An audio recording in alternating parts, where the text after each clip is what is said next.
탐욕을 없애는 법의 진리. 그 다음에 화합승가에 기여합니다. 즉 말하면 이제는 여기 내용이 살짝 바뀐 건요.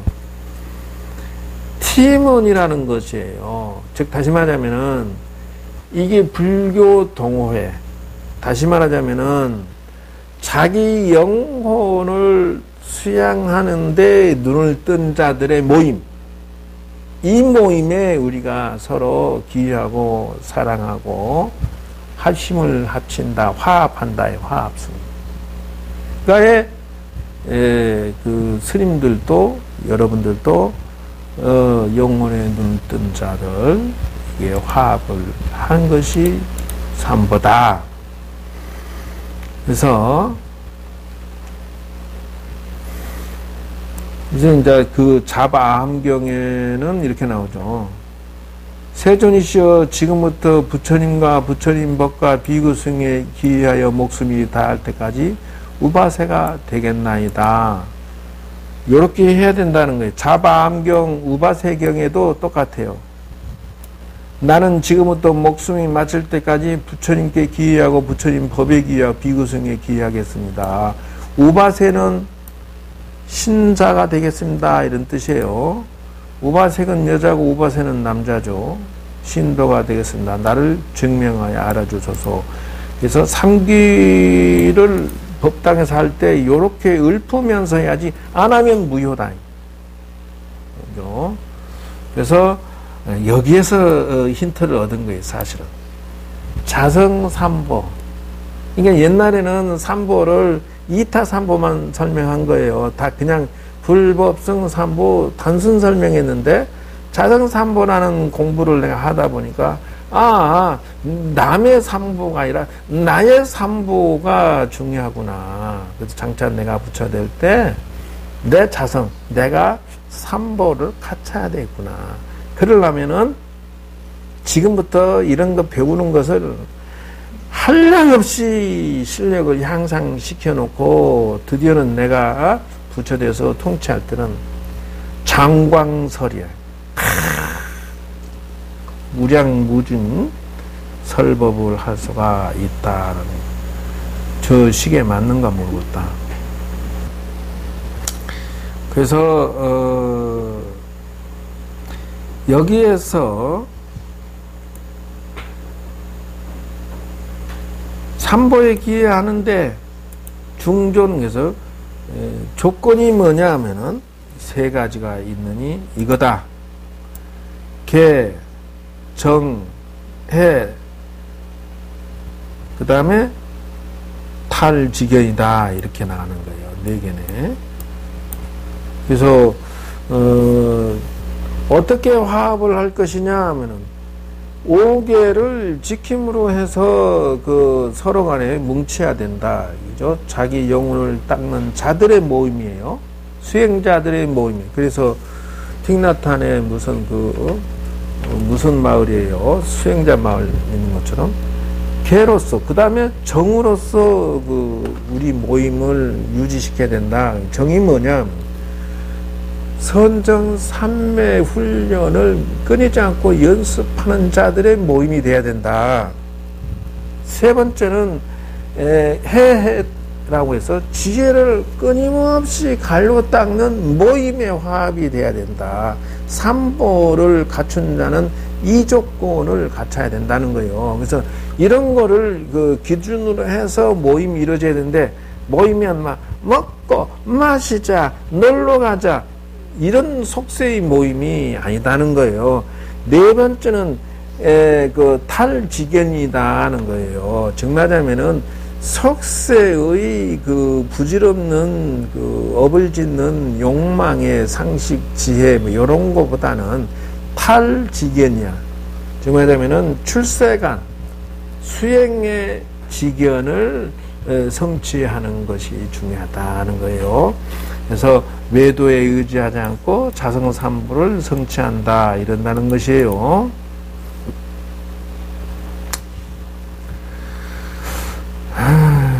그래서 그러면 왜 부처님께 가까이 삼보를 가까이 하면 덕이 있습니까 하면은 해가 널리 세계를 비칠지라도 맹인은 그 광명을 보지 못하는 것처럼 어디 갔어? 얘가 여기 있죠. 광명을 보지 못함과 같아서 중생은 항상 악업을 지어 지견이 없고 참개심이 없어서 삼보를 친근하지 못한다. 즉 다시 말하자면은 부처님이 만중생을 이롭게 해서 자기 영혼에 눈을 뜨게끔 다 해놨는데도 아직도 신본주의에 미쳐가지고 태양이 아무리 비쳐도 눈먼 봉사는 태양의 빛을 몰라. 그것처럼 어리석은 자들은 천지에 미쳐갖고 자기가 자기 자신을 망각하고 그러면서 최고라고 떠들고 미쳐갖고 돌아다닌다. 그래서 어느 정도입니까? 그러니까 지견이 없고 악업을 짓고 참개심 부끄럼도 없다 그래. 그렇게 또 어떻게 세뇌시키냐 하면 첫파일날 등을 달아니까 매일같이 벤치 들고 가서 막 자르고 뜯어버리고 부끄러운 줄은 모른다. 매년 법당에 산에 법당에 불을 지르고 돌아다니. 부끄러운 줄은 모른다. 왜? 검진인데도 그렇게 가르치니까 악업을 짓도록 가르치니까 일부러 정신과 병원 몇 번 들락거렸다가 뭐 걸리면 나 정신병 환자야 귀신 시켜서 해서 뭐 이렇게 거짓말하고 이렇게 한다는 거예요. 자기의 부처님의 광명을 자기가 눈 뜨고 봐야 되는 눈 감고 광명을 안 본다는 것이에요.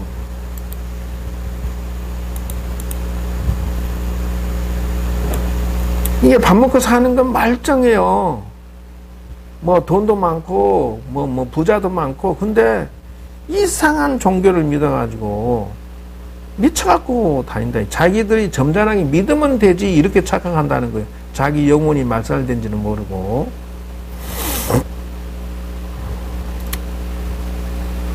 그래서 삼보 가운데 법보 가운데 네 가지가 있나니라. 법보 네 가지. 첫째, 법보에는 그 교법이 있고, 이게 이제 여러분도 이렇게 네 가지를 구분해서 남을 가르칠 준비를 해야 되겠죠. 부처님께서 직접 법문하시면서 가르치는 법이 있고, 그래요.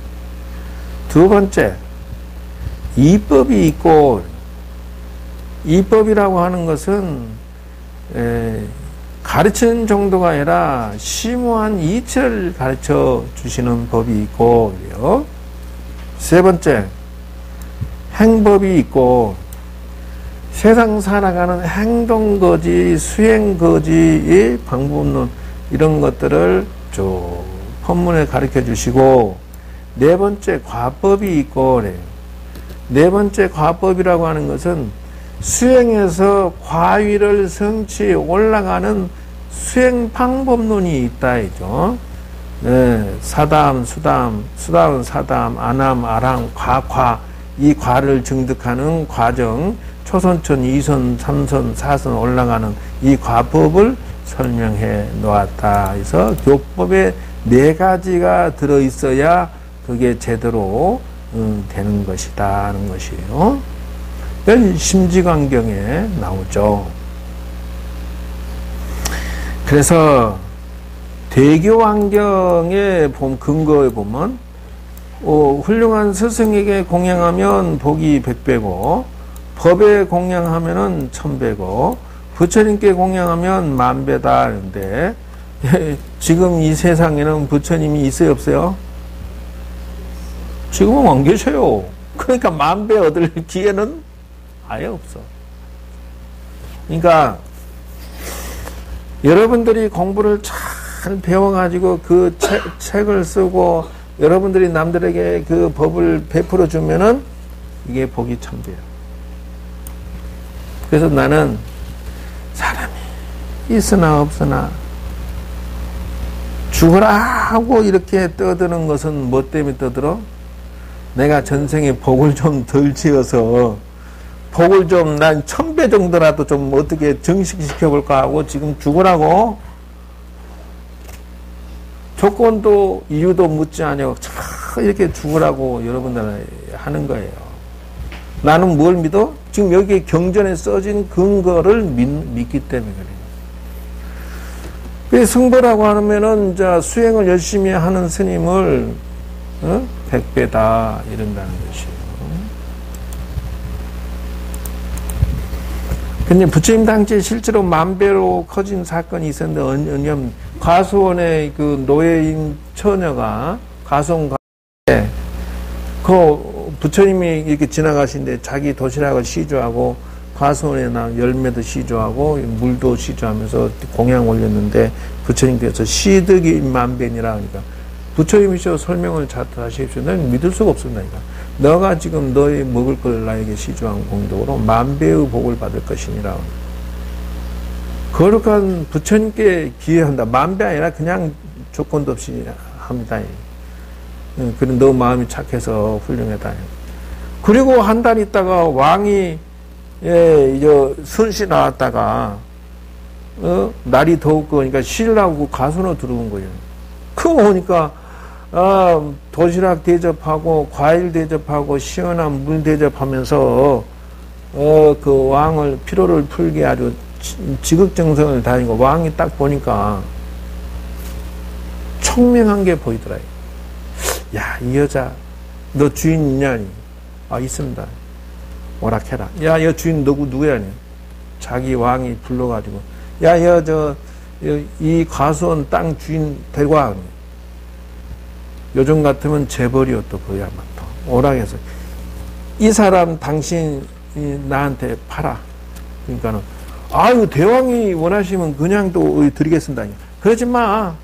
그래가지고 요즘 같으면 10만 금이라고 그래. 금을 10만 금을 그냥 선물로 줬다. 아유 왜 그러십니까? 그냥도 드린다. 아 그냥 봐도 내가 그냥은 안 돼. 이 여자는 10만 금에도 부족하지 않아. 여기 10만 금 받고 신랑이 대접해주는 분 있어? 그래가지고 데리고 가서 처음에는 요 청소를 맡기니까 청소가 깨끗해. 그 다음에는 이제 그 내부 관리를 맡기니까 잘 돌아가요. 마지막에는 왕궁의 살림 맡기니까 날로 증식하더라고요.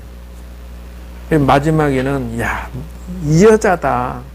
그 이 여자한테 정치고 세상 일을 상해 보니까 얼마나 현명한지 똑 떨어지더라고요. 그래서 그게 만리 부인이요. 그래서 부인을 삼아버렸어.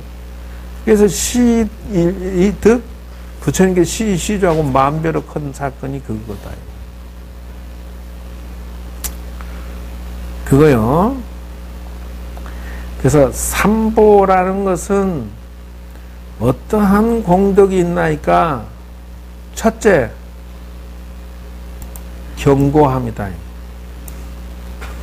이 공덕은 이 삼보에게 공양하고 삼보를 의지하고 삼보를 내가 갈고 닦고 삼보를 내 것으로 하는 자는 만이보를 놓는 것처럼 견고함을 놓는다.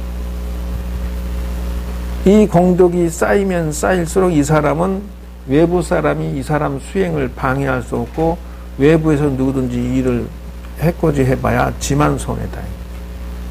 두 번째, 무고함이다.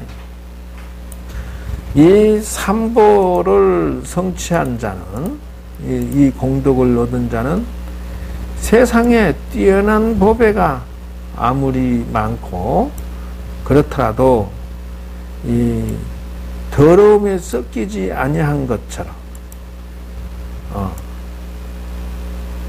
불법성 삼보의 보배의 번뇌 더러움은 온통 물들지 아니한다.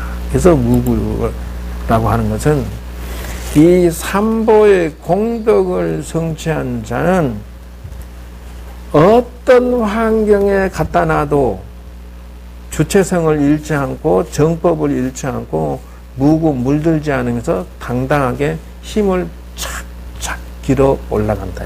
착착. 왜 그러냐면은 삼보가 중심이 딱 잡혀 있으니까 자기 목표가 정해져 버렸잖아요. 그러니까 어떤 환경에 갖다 놔도 흔들리지 않고 자기 중심으로 천천히 살짝 자기 힘을 길러 올린다는 거예요. 무구 때묻지 아니한다. 세 번째는 즐거움을 주느니 하늘의 보배병과 같아서 즐거움을 주는 경우다. 그게 무슨 말이냐 하면은 이 삼보를 성취한 자는 승승장구하니 부처님이 나를 보호하시고 밀어주시고 도와주시고 감싸주시고 지켜주시고 하는데 운이 승승장구하지 않겠어요? 그러니까 날마다 점점 잘 되고 있으니까 현실적인 물리적인 것도 승승장구요, 자기 수양하는 것도 승승장구요. 그러니 좋을 수밖에. 네 번째, 만나기 어려움이 길상보가 있으니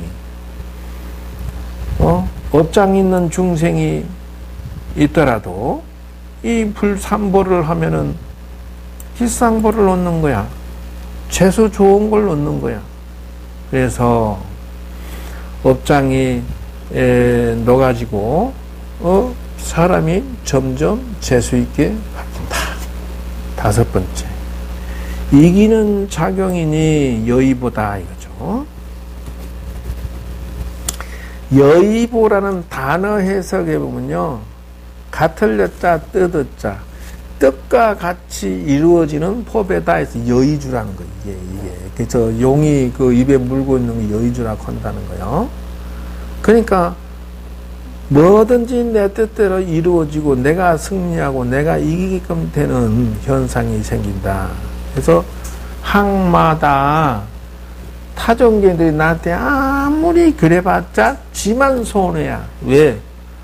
지 공부 안 하겠다는 소리밖에 더 할 게 없잖아. 결론적으로는 지망하겠다는 소리밖에 없어. 지금 나는 승승장구하고 있기 때문에 나를 비방해야 지만 손해야.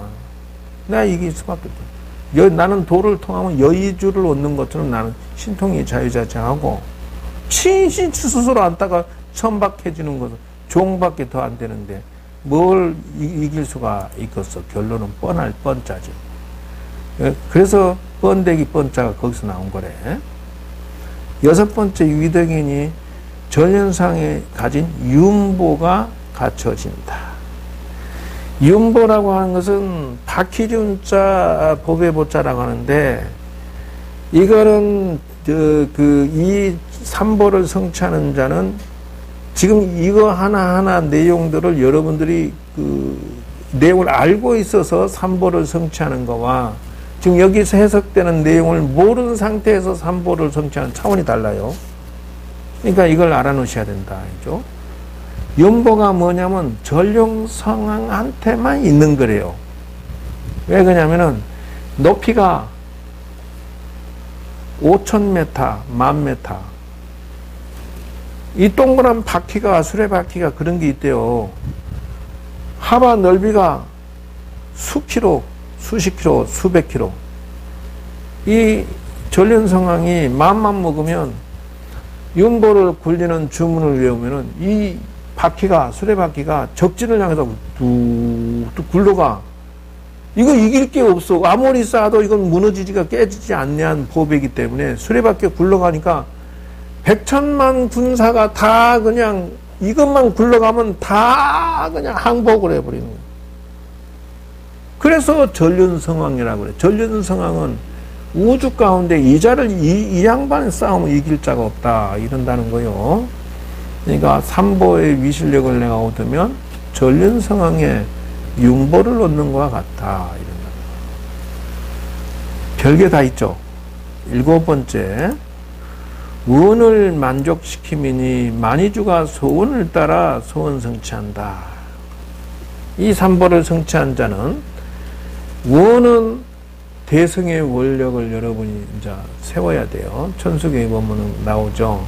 그 원을 따라서 열심히 수행을 하면 이 자기 소원을 다 이루어진다. 여덟 번째는 장엄이니 진기한 보배가 왕궁을 장엄하듯이 거룩한 불보살님과 당신의 세계가 장엄이 거룩하게 돼가지고 상상할 수 없는 그 장엄을 이루어서 만중생이다 기여하게끔 만든다. 9번째는 가장 뛰어남이니 제천의 보배가 가장 훌륭하다. 가장 훌륭한 보배를 능가하다. 삼보를 능가할 건 없으니까 열째는 불변이니 순금을 불에 넣어도 변하지 않는 것처럼 불법승의 보배는 무량한 신통변화 위대한 보배이니라 이렇다는 것이요. 자, 이 정도면 삼보를 다는 못했어요. 사실 요 밑에 지금 계속 나오죠. 삼보. 그래서 요 정도 좀 남았는데 여기까지만 해도 여러분들이 오늘 배울 수 있는 내용은 충실히 배웠다. 다음에는 이제 판상성도를 해야 될 것 같네요. 사실은 준비는 더 했어요. 그래서 요게 그 대충의 흐름이죠. 이렇게 됩니다. 그래서 인도의 초기 불교가 바로 이 불교가 부처님 당시고요. 이제 부처님 돌아가시고 나면은 뭐라고 하냐면 부파불교 시대다 이런다는 시대 불교 흐름을 이렇게 알고 계셔야 돼요. 그러면 이제 여기까지가 그 부파불교와 소승불교는 맥락을 같이 해요. 그래서 이제 요 흐름을 시대 흐름의 순서를 알고 계셔야 돼요. 그래서 부파불교는 18부파로 나눠지면서 서로 부처님의 경전을 잘 해석했다. 자기들이 경전을 최고의 경전을 가지고 설파합니다.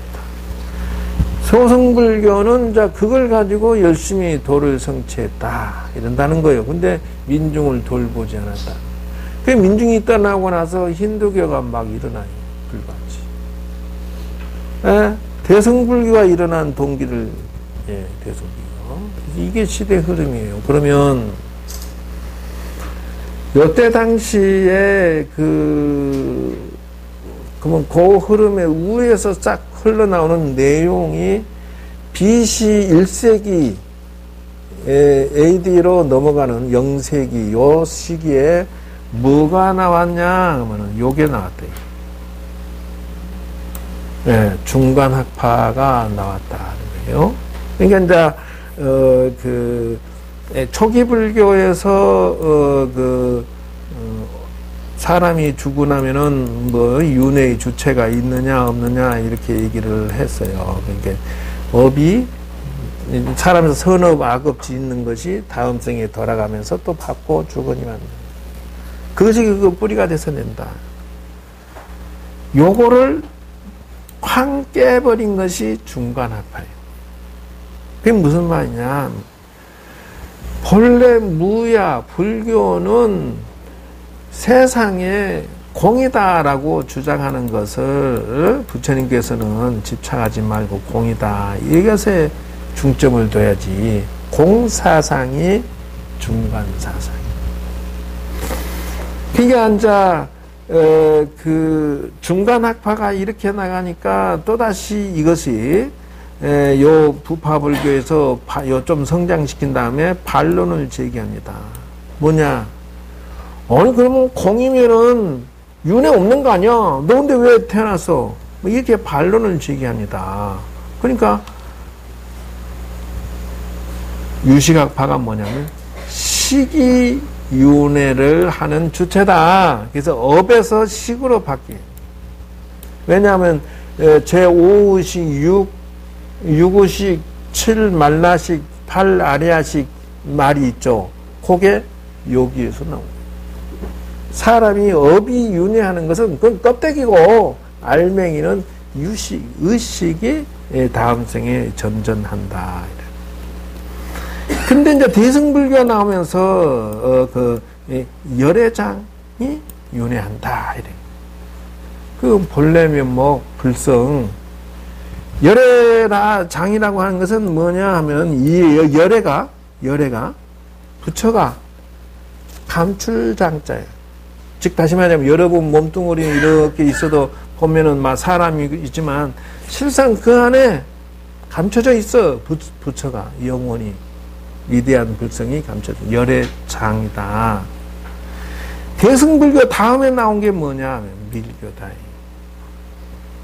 이렇게 해서 시대 흐름상 파까지 여러분들이 한차 배웠어요.